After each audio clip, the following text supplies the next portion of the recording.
Hey everybody, Ty here. I hope everyone is doing well. Busy weekend ahead here.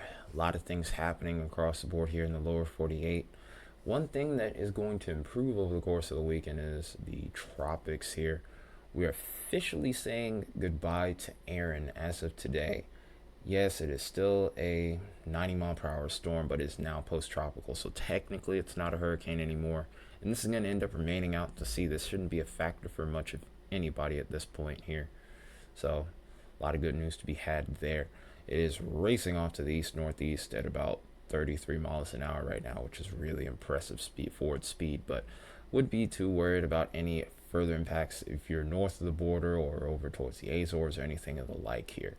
Our attention now shifts in regards to the tropics over to these two new invest areas here. Well, I wouldn't even say that they're new. We've been watching these for a little while, but they're starting to kind of get their act together here. If you look on the satellite imagery here, you can actually see it. This is Invest 99L here. Still kind of discombobulated at this point, and the environment becomes a little bit less favorable over the next day or so, or the next couple of days. But the interesting thing with 99L is once we would get past the Leeward Islands, conditions look like they do start to improve just a little bit too. So it'll be interesting to see what happens with a storm in this Caribbean Strait here. So the Caribbean Sea is going to have to be watched very, very closely. This area has been relatively untapped, and if the wind shear were to remain light here, there could be something to watch over there. Then also, here's a little fun fact for you, by the way. The NHC, after we get past Invest 99L, like what we have here, for example, we end up going back to 90. So this is our new Invest 90L. This is the second one that we've had this year.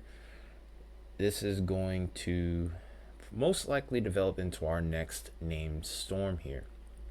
A tropical depression or tropical storm could be possible within the next 36 to 48 hours, maybe even sooner. I don't really see low-level circulation based off what I'm seeing on the satellite imagery, and that's probably one thing that's held it back.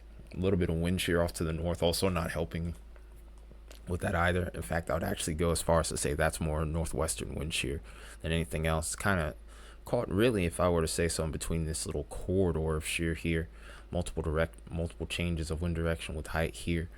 But as far as this is concerned, if there's anybody that would need to be watching this, it would be in Bermuda. I don't think that this will have major implications for the area. This is going to probably bring some squally weather and increased surf, rip currents, etc. But as far as the U.S. is concerned, I wouldn't expect no impacts from this. If the U.S. would be concerned with anything at all, even though chances are still kind of low at this point, it would be, of course, 99L, as we mentioned earlier. So let's go ahead and go over this once more. And we just now are starting to get the new model runs coming in for the ensemble here. Terrible timing. Gotta love being on the model cusp, right? If you know, you know. But either way, let's go ahead and pull up the ensemble models here. We got the Euro here on the bottom left corner as well. We're going to keep that satellite imagery up. I'm actually going to shrink the satellite image just so you can see the hours and the day that we're looking at here. But either way, we're going to put both of these in motion actually while we're at it. And what I want you to pay attention to is the wind shear here. These areas in the red, the less of that you see, the better chance that we might have for some tropical development. Now, of course, over those next few days, you see the wind shear is kind of light here, but there is some that is present over here towards that Caribbean Strait. So a lot of questions to be had with 99L and its potential growth going forward. We still have a conveyor belt of activity that's expected across the West African coast here and heading out into the main development region. So we're still going to have to be pretty watchful of that. There is going to be a brief period where this does slow down for a little bit before starting to ramp back up. By the time we get to the first week of September is probably when I would expect the slowdown. The wind shear here is still going to be relatively light, so if anything does try to get going here, there may be a window of opportunity there. But at least for a little bit, it looks like we aren't going to have a big issue. There's a couple other details we're going to get into a little bit later in the video, like the ridge up here, for example, and how that's going to be a key component into not only aiding with tropical development, but also where it ends up going here. But regardless of whether you look at the GFS or the European ensemble here, This corridor does continue to remain relatively light for wind shear, especially as we start to get further into the model run here. So activity, I do expect it to kind of pick back up. We're going to have, like I said, it's going to be a brief lull in the action. But one thing that I've also noticed with the euro, and if you watch this really closely, you'll see it again. The wind shear over here towards the Caribbean Sea here is actually kind of light. So that does lead to me having some intrigue as to what could happen here. Now, light wind shear still can slow down tropical development, especially for a storm that isn't that well formed. So again, like I said, a lot of questions with 99L, but I think the euro gives this a slightly better chance of maybe getting going based off what I'm seeing on the run. But we're so far out of range at this point, it's going to be really hard to tell based off of satellite. 99L is still struggling too, so that might be one thing that kind of bodes in our favor as well. Another key component, of course, is going to be moisture. Over towards this region, there's not really as much dry air really impeding it. It's going to be more so on the eastern side, which could slow it down. And wind shear is also, of course, going to be a factor, as we mentioned before. But if I were to put both of these in motion, one thing that I'm going to be watching for is the dry air out here towards Cuba. And it looks like that does end up diminishing just a little bit. So there might be enough elements to allow the storm to keep going. But at this point, I don't see a clear signal of this storm popping up here. And with us looking at the operational runs, that does lead me to think that the storm, they don't really give this storm much of a chance to develop, which could be either a good or a bad thing at this point. But time will only tell. Depending on how these next runs go over the 48 hours, next 48 hours could really be telling as to what we could get. Now, GFS doesn't give it much of a chance. Euro doesn't really show up organizing into much anything either. So, like I said, I'm really intrigued to see how things pan out over these next 48 hours, because we'll at least have about 4 different model runs that'll come in within the time frame. So we're still trying to find the clarity here, so to speak. Now, of course, obviously, before we stop with the model comparison here, we have to, of course, look at the ensemble members. This is really how we'll be able to know whether or not 99L has much of a chance. The models as of late haven't really given it much, but it's still kind of hung around, you know. Models aren't always the end-all be-all when it comes to forecasting. Sometimes you have to even go off of instinct every once in a while. And there's still a little feature that kind of pops up over here, which leads me to be a little bit suspicious as well. So it is something that we'll have to watch here. Euro definitely has it, and when we see this reload from the GFS, we'll probably still see it as well. This is where 99L's current location is.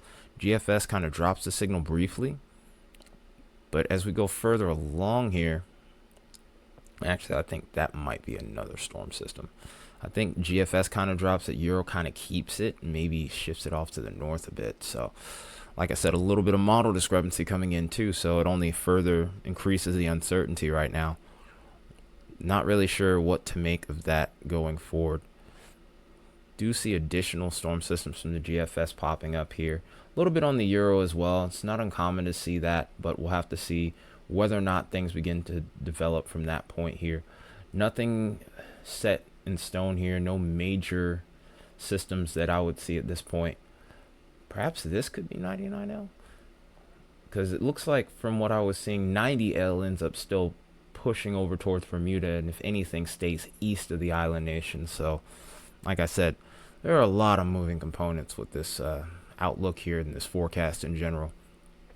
By tomorrow, who knows, this could be all thrown out the window at this point, especially with the model discrepancy that we have at this time.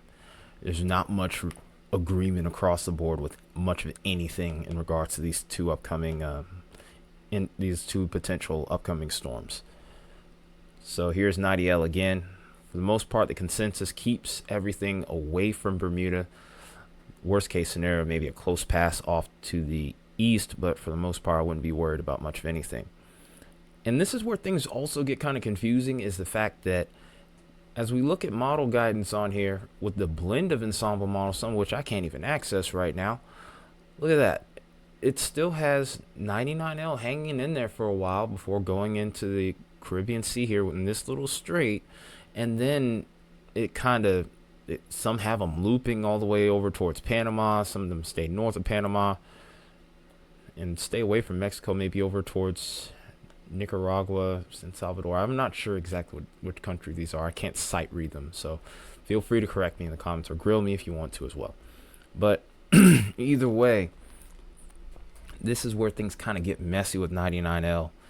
Anything else beyond that, I wouldn't be too worried about much of anything. An interesting run has also kind of popped up here, where we see a little feature that pops off the east coast here.